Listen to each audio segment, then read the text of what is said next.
안녕하세요. 부에 관한 모든 지식의 파로스입니다. 자, 첫 번째 주제는 외국인은 삼성전자 일주문치 왜 쓸어 담았을까라는 주제인데요. 삼성전자가 7일 연속 상승 중에 있습니다. 단순한 반등이 아니라 뭔가 큰 흐름이 바뀌고 있다는 신호인 것 같은데 여기서 계속 오를 수 있을지 아니면 그냥 잠깐 반등인지 좀 궁금해지네요. 네, 삼성전자의 최근 주가 흐름을 보면은 삼성전자가 7거래일 연속 상승을 했습니다. 네, 지난 27일 53,900원에서 현재 59,800원까지 약 11% 네, 상승을 했습니다. 네, 장중 한때 64,000원을 돌파해서 2개월 만에 6만원 회복을 했다는데요. 시간외 거래에서도 6만원 종가 형성을 했다고 합니다. 자, 그래서 오늘 주가를 봤더니 삼성전자 장마감이 59,900원에 장마감이 됐습니다. 5월달 됐을 때 주가가 계속 떨어졌습니다. 계속 떨어져서 야, 이 삼성전자 이거 앞으로 미래가 좋지 않은 거 아니야? 막 이런 이야기도 나오고 다시 가격이 오르지 못하는 그런 이유에 대한 부분에 대해서 좀 말씀들을 또 많이 나누시는 분들도 계시고 그러셨는데 자, 아무튼 6월 들어서면서 계속 지금 오르고 있습니다. 자, 7일 연속 상승을 하고 있는데요. 반등 폭이 좀 가팔랐던 그런 느낌이 드네요. 이렇게 봤을 때는. 자, 근데 삼성전자 주식, 자, 이 개인들이 많이 샀을까 했는데, 아니고, 네, 개인들보다. 자, 누가 샀는가 봤을 때 외국인과 기관의 움직임이 컸던 것으로 보입니다. 자, 외국인과 기관 투자자들이 주도적으로 매수를 해서 자, 외국인이 7일간 9,091억 원 순매수를 했다고 합니다. 기관도 이제 따라서 5,288억 원 순매수를 했다고 하는데요. 외국인은 3일간 유가증권 시장에서 약 3조 원 순매수를 했고요. 하루 평균 1조 원 규모로 매수를 했다고 하는데요. 이게 작년 8월 이후 최대치라고 합니다. 이게 외국인 지분율이 49.7%가 되면서 팬데믹 당시 저점 수준 49.2%와 좀 유사하다고 합니다. 자, 그래서 삼성전자 계속 오를 수 있을까? 많이 궁금해지는데요. 자, 그거를 알려면 왜 샀는가? 이유를 좀 살펴봐야 되겠죠. 왜 샀는가를 봤더니 4가지 주요한 이유가 있었다고 합니다. 자, 첫 번째는 정부 정책 변화의 기대감. 새 정부가 출범하면서 새 정부 이제 출범하면서 돈도 이제 많이 풀 거고 여러 가지 좀 바뀌는 부분이 많아서 그래서 정부 정책에 따라 주가가 오르지 않을까 하는 그런 기대감으로 올랐다라는 부분이 있다고 하는데요. 자, 새 정부 출범 이후 외국인 투자자들의 한국 증시에 대한 코리아 디스카운트 해소에 대한 기대감이 증가하면서 주가가 올랐다라고 하고요.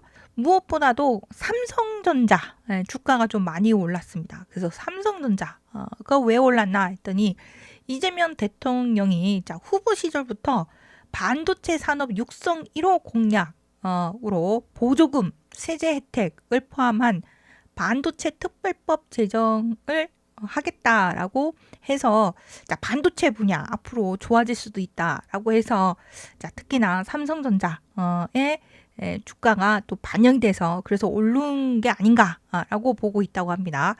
자, 이재명 대통령은 우리나라 삼성 반도체뿐만 아니라 세계 1위 반도체 국가가 될 수 있도록 하겠다라는 목표를 발표를 했는데요. 그 기대감에 외국인이 많이 샀다.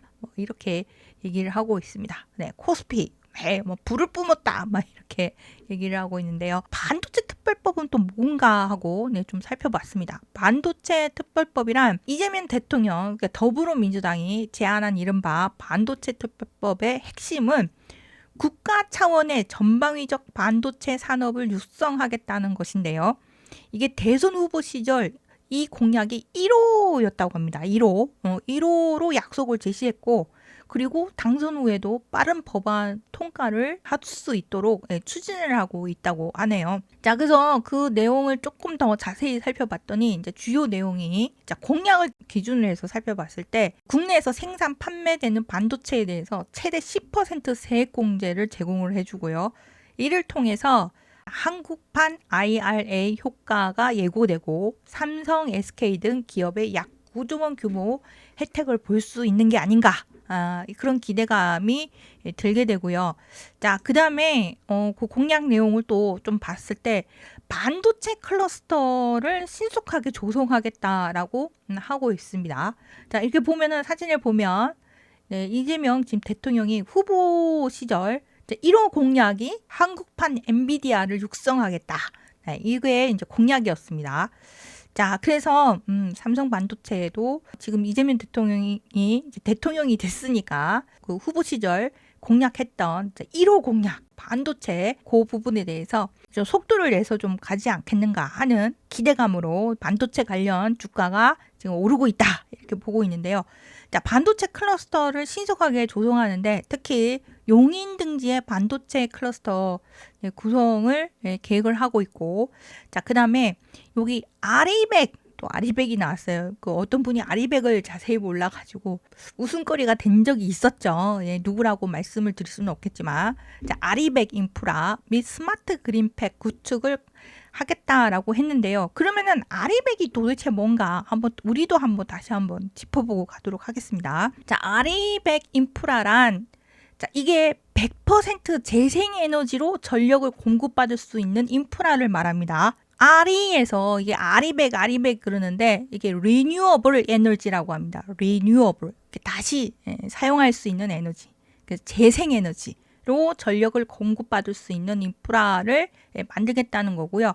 그래서 아리백은 리뉴어블 에너지 100%의 줄임말입니다. 그래서 아리백이 된 겁니다. 자, 기업이 사용하는 전력의 100%를 재생에너지로 충당하겠다는 글로벌 캠페인인데요. 이걸 따르지 않았을 때 불이익이 당합니다. 우선 아리백 개념을 정리하면 아리백은 재생에너지 100% 사용을 목표로 하는 글로벌 이니셔티브이고요. 200개 이상 글로벌 기업이 참여를 합니다.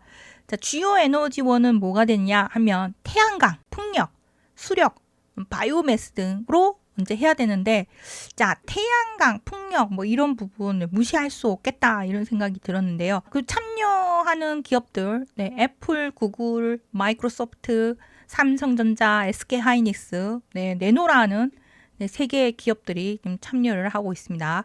자, 목표 시점은 아리백 이거 목표 시점은 대부분 2030년 또는 2040년까지 100%를 달성하는 목표입니다. 자, 여기에 맞춰서 정부도 아리백 인프라를 구축하는데 노력을 하겠다 이런 얘기예요. 자, 아리백 인프라가 왜 중요할까? 왜 중요하냐라고 제가 또 챗GPT에게 물어봤습니다. 자, 물어봤더니 글로벌 수출 경쟁력을 확보하기 위해서 필요하다는 겁니다. 두 번째가 이게 중요한 것 같아요. 글로벌 기업과의 거래 요건을 이제 충족시키기 위해서랍니다. 만약에 아리백 미참여하는 경우 글로벌 기업 공급망에서 제외될 위험이 있다고 합니다. 그래서 반드시 목표를 좀 달성해야 되는 그런 부분이 있는 것 같아요. 자, 그리고 국내 투자 유치 및 반도체 클러스터 경쟁력을 확보하기 위해서 예를 들어서 용인 반도체 클러스터에 아리백 인프라가 필요하다는 것입니다. 그래서 여기에 발맞춰서 정부도 노력을 하겠다라는 그런 뜻을 비춘 것 같은데요. 자, 삼성전자는 국내 사업장에서 아직 100% 달성을 못했는데요. 해외 거점은 대부분 아리백 전환이 완료가 됐다고 합니다. 자, 국내 사업장이 아직 100% 달성을 못했다는 거. 자, 그 부분이 참 많이 아쉽네요. 삼성전자 주가가 왜 올랐는가? 그 부분에서 이제 두 번째 이유입니다. 삼성전자 기술력이 회복됐다라는 것입니다. 자, 키움증권에서는 문제가 되었던 1나노미터 D램 공정 수율이 개선된 것을 확인했다라고 하고요. 1nm이라고 적혀 있잖아요. 그게 1나노미터라고 합니다. 자, 1나노미터는 10억 분의 1미터를 의미한다고 해요. 1nm이라고 나오면 1나노미터구나. 그래서 1나노미터는 10억 분의 1미터를 뜻하는구나. 굉장히 작죠. 자, 여기 그리고 D램 하는데 다이나믹 랜덤 액세스 메모리의 약자라고 합니다. 그래서 요거를 이제 줄여서 D램이라고 합니다. 1나노미터 D램 공정 수율이 개선됐다고 하는데 이거가 또 뭐냐라고 하면 1나노미터 D램 공정 수율이란 1나노급 초미세 공정으로 만든 D램 제품 중에서 얼마나 많은 제품이 양품으로 나오는지를 나타내는 지표라고 합니다. 수율이 이제 좋게 나와야 되는데 좀 그 부분이 좀 많이 개선됐다. 그래서 그게 주가에 반영이 됐다. 뭐 요렇게 또 얘기를 하고요. 그리고 HBM4 12단 제품도 엔비디아 AMD 양산 테스트에 무난하게 되어 보인다라고 하고 있고, 자, 그리고 과거의 실망스러운 결과에서 전환점이 이제 도래됐기 때문에 주가에 반영이 됐다. 뭐 이런 얘기도 하고 있습니다. 자, 그래서 뭐 삼성전자 기술력이 지금 회복되는 부분 때문에 주가에 반영이 돼서 지금 삼성전자 주가가 오르고 있다. 이렇게 얘기를 하고 있는데요. 근데 1나노에 대해서 조금만 더 살펴보도록 하겠습니다. 왜 중요한가? 는 자, 1나노 공정은 극도로 어렵고요. 성공적인 수율 확보가 경쟁 우위로 이어진다고 합니다. 자, 우리 지금 보니까 굉장히 중국에서 굉장히 많이 따라잡고 있고, 제가 이거를 준비를 하면서 PPT 자료를 준비하면서 삼성전자 많이 어렵구나. 너무 많이 어렵다. 지금 주가가 반등을 했긴 했지만 좀 미래가 쉽지 않아 보인다. 뭐 이런 걱정이 많이 될 정도로 좀 그렇습니다. 자, 아무튼 1나노 이 공정이 극도로 어렵다고 합니다. 자, 근데 이거 성공적인 수율 확보가 경쟁 우위로 이어지기 때문에 반드시 이 부분이 좀 많이 개선되어야 되는데 그 부분이 이제 개선되어지는 부분이 있구나라고 해서 좀 좋게 본다라고 하는 그런 기사도 있고요. 자, 그 다음에 1나노 공정이 왜 중요하냐 했을 때 수율이 낮으면 원가가 상승한다고 합니다. 그래서 원가가 상승하면 이게 적자를 볼 수가 있대요. 그래서 삼성전자의 적자를 볼 수 있기 때문에 그래서 수율이 좋아져야 된다. 자, 그리고 시장 점유율도 빠르게 안정된 수율을 확보해야 제품 양산이 가능하고 그리고 시장을 선점할 수 있기 때문에 자, 그래서 수율이 중요하다. 이런 얘기를 하고요. 그리고 수율이 높을수록 파운드리 고객 확보 및 투자자의 신뢰도를 높일 수 있다고 합니다. 그래서 1나노 D램 공정 수율이 그만큼 중요하다고 하네요. 그래서 우리가 계속 이 부분에 대해서 또 주의 깊게 관심을 가지고 있으면 좋을 것 같습니다. 그 다음에 삼성전자 주가가 오른 이유 세 번째는 AI 관련 모멘텀 때문에 그렇다라고 하는데요. 자, 새 정부가 그 AI 산업을 엄청나게 이제 육성하겠다라고 또 발표를 했잖아요. 자, 그래서 새 정부의 AI 산업 육성 정책 수혜 기대감에 의해서 또 주가에 반영이 된 거고, 그리고 HBM 메모리는 AI 연산에 필수적인데 이 AI 분야가 발전되면 발전될수록 삼성전자 수혜가 기대된다라고 하고 있다고 합니다. 자, 그리고 엔비디아와 AMD와의 협력 확대도 기대를 하고 있다고 하네요. 자, 그리고 네 번째로 또 삼성전자 주가가 오른 이유, 저는 그냥 이 네 번째가 아닐까 좀 싶습니다. 보니까 삼성전자 아직까지 좀 문제가 좀 여전히 많아 보입니다. 쫓아오고 하는 중국 기업들, 이게 한 기업만 쫓아오는 게 아니라 여러 기업들이 쫓아오고 막 그러니까 삼성전자 지금 많이 좀 숨가쁜 그런 상황이 아닌가 싶은데요. 그런 상황에서 지금 7일째 이게 주가가 반등한 거, 자, 그게 바로 매력적인 주가 수준 때문 아닌가 이런 개인적인 생각을 해봤습니다.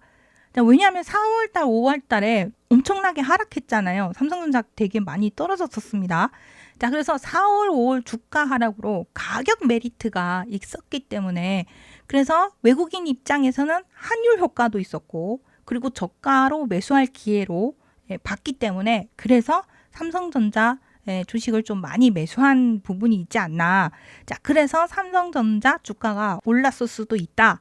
이렇게 보고 있는데요. 그래서 네 가지 이유를 종합적으로 이제 보고 이제 해야 되는데, 자, 아무튼 저는 그 요인 중에 이 네 번째, 그냥 주가의 메리트가 좀 부각돼서 좀 그런 게 아닌가 하는 제 개인적인 생각을 해봤습니다. 그래서 자, 여기서 더 올라갈 수 있을까? 이제 바닥을 찍고 올라가는 거냐? 그런 이제 부분에서 자, 리스크 요인에 대해서 좀 기억을 하고 있어야 될 것 같습니다. 자, 첫 번째, 하반기 메모리 반도체 가격이 하락할 수 있다고 합니다. 자, BNK 투자증권에서 3분기부터 메모리 수요가 약화될 가능성이 있다고 합니다. 자, 그리고 서버, 모바일, PC 수요가 지금 점점 줄어들고 있다고 해요. 그래서 수요가 줄어들기 때문에 그래서 자, 조정을 받을 수 있고 하반기 메모리 반도체 가격이 하락할 수 있다라고 보고 있습니다. 자, 그래서 서버, 모바일, PC 수요가 점점 줄어드는 거, 새로운 제품을 안 산다 이거죠. 저도 이제 자주 바꿨었는데 이상하게 지금 사용하고 있는 것도 좀 괜찮단 말이에요. 그래서 굳이 또 바꿔야 되나 막 이런 생각이 드는 그런 부분이 있습니다. 그래서 저만 그런 게 아니라 아마 다른 분들도 좀 그런 것 같아요. 그래서 휴대폰이나 노트북, 컴퓨터 이런 게 바꾸는 그런 부분이 좀 그런 수요가 좀 많이 줄어드는 그런 부분이 있다. 그게 반영이 되면 주가에 또 좋지는 않겠죠. 그래서 목표 주가를 낮게 본다고 합니다. BNK에서는 삼성전자 목표 주가를 72,000원대에서 69,000원으로 소폭 하향 조정했다고 합니다. 6만 원 언저리로 갔는데 여전히 상승 여력이 있지만 속도 조절을 할 필요성이 있지는 않을까라고 얘기를 하고 있다고 하네요. 그래서 이거는 참조만 하시고 그래서 지금이라도 삼성전자 주식을 사야 될까요? 말아야 될까요? 하고 고민이 되신다면 이런 부분도 좀 염두해 두시고 좀 보셔야 될 것 같네요. 그러면 지금 삼성전자를 어떻게 볼 것인가에서 이제 전문가분들이 이렇게 얘기를 하고 있다고 하네요. 삼성전자는 단기 반등이 아닌 정책 1위 반도체 국가가 되겠다 뭐 이렇게 하고 있는데 자, 그런 정책과 그다음에 기술이 좋아진 부분 그다음에 수급 외국인들이 많이 샀다라는 거, 그 수급 3박자가 맞아 떨어지고 있는 상황이어서 삼성전자 주가가 오른 부분이 있고요. 자, 그러나 하반기에는 메모리 수요가 둔화되고 그리고 실적 또한 불확실한 상황입니다. 자, 그래서 실적 불확실성도 고려해야 하고 단기간 급등을 했으면 7일 연속 계속 올랐잖아요. 그러면은 눌림목 구간이 생길 수 있으니까 자, 그런 부분도 염두에 두시고 그래서 그냥 지금 쫓아가서 살 것이 아니라 분할 접근이 유리한 게 아닌가 이런 의견을 내시는 분도 계십니다. 저희 의견은 아니에요. 자, 하지만 특히 AI와 HBM 관련 기술력은 회복되고 있기 때문에 중장기적으로는 강세를 보이지 않을까 하는 이제 그런 부분도 있다고 합니다. 그런데 이런 상황에서 제가 삼성전자 핸드폰 부분을 제가 폴더블 폰에 대해서 관심을 많이 갖고 있는데요. 삼성전자가 지금 엄청 뒤에서 열심히 어떻게든지 이제 개선하고 좀 하려고 좀 노력을 한 것 같아요. 하웨이에게 밀린 삼성, 자, 두께 전쟁에 울트라급 승부수를 던지다라는 기사가 나왔습니다. 자, 2025년 1분기 폴더블 폰 출하량 기준이 1위는 하웨이였다고 합니다. 자, 폴더블 폰 하면 삼성이었는데요. 그거를 지금 하웨이가 따라잡은 상황이에요. 그리고 2위 그동안 시장을 이끌어온 이제 삼성전자가 2위고요. 그리고 그 다음에 3위가 하웨이의 자회사인 아너라고 합니다. 자, 우리나라 지금 2위 됐습니다. 그런데 지금 하웨이뿐만 아니라 다른 기업들 만만치 않아요. 근데 지금 삼성전자에서 얼마나 가늘게 했는가 했더니 이렇게 그 영상을 보니까 이게 뭐야? 이런 생각이 들었거든요. 근데 보니까 이렇게 서 있는 얘가 폴더블 폰이라고 합니다. 접어놓은 상황인데 그러니까 이게 펼쳐놓은 화면이 아니에요. 이게 요 선이 폴더블 폰이라고 합니다. 폴더블 폰. 자, 그래서 이 폴더블 폰 이름이 갤럭시 Z 폴드 7이라고 합니다. 자, 그래서 조금 더 보면 영상에서 이렇게 살짝 펼쳐지려고 할 때 모습을 제가 찍은 건데요. 요 선에서 접은 데에서 살짝 펼쳐지려고 말랑할 때 그때 찍은 겁니다. 굉장히 얇습니다. 그래서 폴더블 폰 하면 접음이 좀 약간 이렇게 두꺼운 감이 있고 좀 무거운 감이 있는데 이렇게 접은 상태에서도 정말 1 숫자 1처럼 보이는 요렇게 얇구나. 굉장히 얇구나. 이런 생각이 들었습니다. 이렇게 삼성전자의 폴더블 폰을 보다가 자, 같이 찾아봤는데 제가 하웨이에서는 폴더블 노트북 그 메이트북 폴드를 이제 공개를 했다고 하는데요. 네, 이게 하웨이의 폴더블 노트북이랍니다. 7.3mm의 초슬림형 폴더블 노트북이라고 하는데요. 그 사용하는 거 보니까 옛날에 왜 중국 거 하고 뭐 이렇게 보면은 이렇게 접히는 부분이 약간 접혀지는 느낌? 네, 뭔가 선이 있고 막 그랬는데, 그래서 역시 이제 삼성전자가 최고야 막 이런 생각이 들었는데, 지금 하웨이에서 야, 여기 이제 자판으로도 바뀌고 전체로 펴지고, 그 다음에 그 무선 자판기 또 연결이 되고 하면서, 와, 이거 참 활용도가 좋겠다. 저 개인적으로 그런 생각도 해봤습니다. 자, 그런데 하웨이에서는 이렇게 메이트북 폴드 노트북이라고 하는 이 노트북을 이렇게 내놔가지고 지금 사람들 관심을 많이 갖고 있는데요. 야, 이건 나도 한번 써볼까 이런 생각이 들 정도로 좀, 와, 매력 있게 생겼습니다. 자, 그런데 2023년에 LG전자가 이렇게 폴더블 노트북을 이렇게 만들어 놨어요. 이게 만들어 놔가지고 이렇게 했는데, 근데 별로 주목을 못 끌었나 봐요. 그래서 LG전자에게 폴더블 노트북 이거 계속 만들 거야? 아직 생각이 없다고 합니다. 아직 구체적인 계획이 없다. 그러면 구체적인 계획이 나오면 발표를 하겠다. 이런 얘기를 하는데요. 좀 너무 아쉽습니다. 그래서 LG전자도 이제 계속 꾸준히 하고, 삼성전자도 계속 꾸준히 해가지고 하웨이 폴더블 노트북보다 조금 더 나은 폴더블 노트북이 나왔으면 좀 더 좋지 않을까 이런 생각이 드는데요. 그런데 뭐 삼성전자도 또 노력을 하려고 하는 그런 이제 기사도 보이고 그렇긴 했습니다. 자, 그런데 5월 20일 기사였습니다. 기술력 앞세운 하웨이 막을 전략은이라고 하는데, 보면 하웨이가 따라잡았습니다. 그래서 그 점유율이 2021년에 83.6%를 차지하고 있었고, 하웨이는 고작 9.3%였어요. 자, 그런데 하웨이가 치고 나왔습니다. 치고 나와서 23.1%, 2024년도에는 23.1% 점유율이고, 그 다음에 삼성이 32.9%로 와, 이렇게 많이 떨어졌습니다. 이거 어떻게 하면 좋습니까? 자, 근데 갤럭시 Z7 시리즈 트리플 폴더블 폰 좀 잘 됐으면 좋겠다. 뭐 이런 생각을 해봤네요. 아무튼 정말 아성이 흔들리는 삼성, 참 고민이 많고 걱정이 많을 것 같습니다. 그래도 지금 단기적으로 반등을 했는데 그래도 조금 조심하라라는 그런 부분이 있잖아요. 근데 글로벌 D램 시장 규모가 좀 커진다는 거, 파이가 커진다는 거, 좀 그런 부분이 있네요. 2023년, 2024년. 삼성전자가 엄청 힘들었던 시기죠. 자, 이때 2023년과 2024년 같은 경우는 글로벌 D램 시장 규모가 많이 축소됐었습니다. 자, 그런데 점차 2025년 들어서서 좀 회복을 하고, 그다음부터 이제 2026년, 2027년 계속 규모가 커질 전망이라고 하네요.